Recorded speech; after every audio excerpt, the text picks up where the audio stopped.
Pierre Bernarias, bonjour. Merci Bonjour Marc. d'accepter cet entretien pour le magazine Nexus. On te reçoit aujourd'hui, c'est vraiment un honneur pour nous, autour du film L'Empreinte qui va apparaître le 24 juin en avant-première au Grand Rex et auquel Nexus est associé et partenaire du film. On en reparlera juste après. Pour ceux qui ne te connaissent pas, est-ce que tu pourrais te présenter succinctement? Alors succinctement, je m'appelle Pierre Barnerias, j'ai 50, enfin, voilà, j'ai 57 ans, j'ai 30 ans de métier, je suis journaliste voilà, depuis 88. J'ai fait une quarantaine de documentaires, de magazines, je travaille pour quasiment tous les magazines que vous connaissez, hein, d'information ou de désinformation aujourd'hui. Et voilà, et il se trouve que depuis 10 ans, je fais mes enquêtes pour le cinéma. Donc le cinéma n'est pas reconnu par un organe de presse, par la carte de presse. Donc c'est quand même des enquêtes qui sont publiées, qui ont eu un vrai succès. La dernière s'appelle sur les enquêtes sur les expériences de mort imminente. Il y a eu 60 000 entrées pour un documentaire, ce qui est pas mal. Et voilà, qui est sorti dans les salles fin novembre 2019. Donc c'était assez rigolo parce que c'était un documentaire pour atténuer la peur de la mort, qui est une peur viscérale à l'humanité. Et voilà, et donc c'était un documentaire qui tombait à point.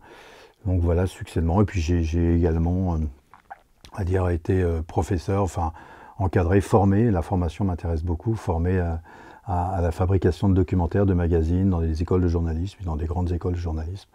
Et voilà. Alors justement, il y a beaucoup de documentaires, surtout depuis le Covid, qui ont parler de toi, on en reparlera juste après, tu nous raconteras tout.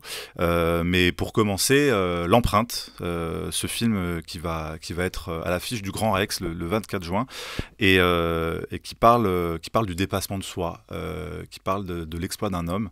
Est-ce que tu peux nous raconter comment ce film est né et pourquoi tu as souhaité le réaliser? Ah, je m'en souviendrai toujours.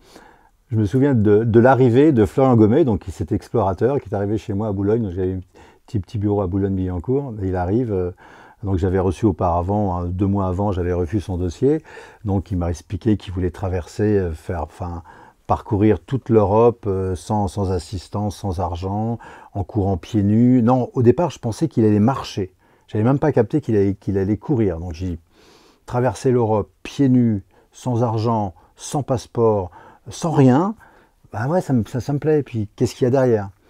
Et je le vois débarquer au studio, enfin au bureau, pieds nus. Il avait quand même mis une belle veste en pantalon. Et j'ai trouvé ça m'a beaucoup touché parce que c'est vraiment quelqu'un qui est vrai, quoi, qui n'est pas dans la demi-mesure, dans la compromission. C'est quelqu'un qui vit ce qu'il dit et ce qu'il fait. Et j'étais touché par le personnage. Et c'est là que j'ai découvert que non, il n'allait pas marcher pieds nus. Il allait faire un marathon par jour pieds nus. Alors moi, ça me touche parce que j'ai fait quelques marathons, mais à bout de souffle, hein.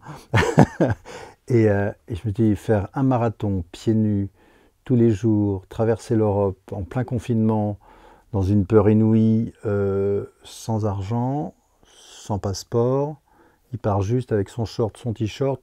Comment ce type-là va réussir à faire ça? D'autant plus que son succès, le succès de la traversée de l'Europe, c'est-à-dire 3500 km quand même, hein, dépendait de l'accueil qu'il allait recevoir des habitants de cette planète complètement sclérosés par un petit virus. C'est vrai qu'on remet dans le contexte, on est en mars 2020. On est en mars 2020, c'est-à-dire que oui, effectivement, je le reçois même en février 2020. Après il y a le confinement, et il m'appelle en juin, juste à la sortie, Pierre, je pars. Ok, donc nous, il fallait qu'on... Moi, je lui avais dit oui, parce que je trouvais que ça méritait qu'on le suive. Donc on a vite dépêché une équipe, et en fait, on l'a suivi quasiment pendant ces 3 mois. Et c'est juste une aventure hallucinante. Et sincèrement, j'ai pas de mots. Parce que c'est vrai qu'il y a des gens qui font des exploits absolument incroyables, mais avec tout un aréopage de technologie, de technicité, de personnel. Lui, rien. Personne ne l'attendait, personne ne sait qui c'est. Il n'avait pas 4 caméras derrière lui tout le temps. On lui avait donné une caméra, nous on l'a suivi, on l'a caminé sur plusieurs jours dans différents pays. Mais c'est juste hallucinant, quoi. C'est juste hallucinant. Donc voilà, ça a été une grande leçon pour nous tous, hein, toute l'équipe qui l'avons suivi. Et je suis content qu'il ait pu terminer cette aventure. Ça n'a pas été simple. Ça n'a pas été simple. Pourquoi tu inciterais les gens qui nous écoutent là à voir le film? Qu'est-ce qu'ils vont y trouver? Quelle énergie? Qu'est-ce qu'ils peuvent en tirer comme enseignement? Mais ils vont retrouver le sourire. Vous voyez le sourire? C'est un truc qui a disparu aujourd'hui. Enfin, ils vont retrouver le sourire, ils vont retrouver le rire, ils vont retrouver des larmes aussi, mais des belles larmes, pas des larmes de, voilà, des larmes d'émotion, mais de la vraie émotion, pas d'émotion, voilà, faite par la peur. Non, non, l'émotion exactement ce que tu disais tout à l'heure, l'émotion du dépassement de soi, aller au-delà, au-delà de ce que l'être humain, de ce que le corps humain peut donner. Parce que faire ce qu'il a fait, c'est en même temps avec une telle humilité, une telle acceptation. Il y a des messages qui sont bouleversants dans ce film, notamment le dernier, mais ça je vais pas, voilà, qui est vraiment très très fort et qui nous concerne tous en fait, toute l'humanité. Donc c'est un film plein d'espoir, c'est un film fort parce que c'était une aventure qui n'était pas simple et en même temps c'est un film où il y a de l'information, c'est-à-dire que on a voulu comprendre cette démarche, on a voulu essayer d'aller chercher les grands spécialistes. Expliquez-nous, courir pieds nus, ça vient d'où? Manger que des fruits et des légumes crus. Là aujourd'hui, ceux qui mangent que des fruits et des légumes crus, pour les journalistes mainstream, c'est des gens sectaires, c'est des fous furieux qu'il faut abattre. C'est ça, hein, moi je vois qu'à M6, ils sont en train de je ne sais pas s'ils l'ont déjà diffusé, mais c'est juste hallucinant. Dans quel monde on est rentré, quoi. Donc moi ce qui me plaisait, c'est que quand j'ai rencontré ce petit poisson qui remonte le courant, qui allait à contre-courant de tout, moi c'est ça qui me fait vibrer, quoi.